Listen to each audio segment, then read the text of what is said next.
RTL a kokisi 5 millions d'abonnés réseau ya liboso ya République démocratique du Congo et atteindre nombre wana réseau ya liboso oyo ekota awa na masolo ya téléphonie cellulaire pour landa reportage oyo ya Jerry Golima azalaki bongo na GB lobby esika basanganaki. 5 millions d'abonnés actifs na réseau RTL ezali bongo 5 millions d'abonnés eza nombre oyo RTL akokisi na ba réseau ya ba abonnés oyo bazali connecté depuis masolo ya RTL banda awa na République démocratique du Congo kino mokolo ya lelo lobby basangana ki bongo na GB ezalaki sous décor ya rouge blanc bino moko boyebi décor ya kitoko ya mikolo ya RTL oyo esalaki que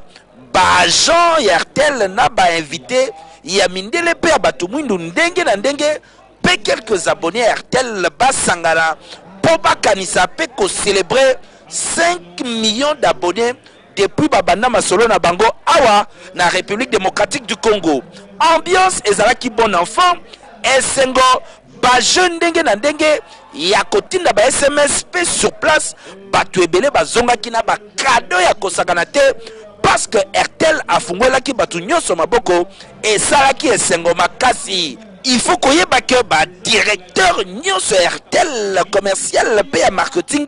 bazalaki wana sur place pour na ko célébrer 5 millionième abonnés oyo avec Fiston Saïsaï oyo azali comédien monene ya mboka oyo asepelisaki public oyo bayaki wana ye moko kote andule Jésus de Nuance Ferrego la Chetani meilleur chanteur ya Congo apalolaki pe abinaki esalaki kitoko na bandeko nyonso oyo bayokaki esengo ya ko se déplacer pour na koya awa na GB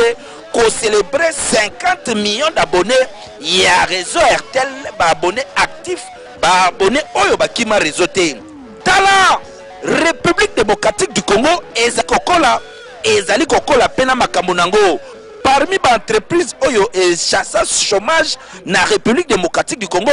RTL est contribuant makasi pe réseau nango ezali ko continuer ko sala pa action et éclat pote ba abonné ba koma kaka ebele terrible.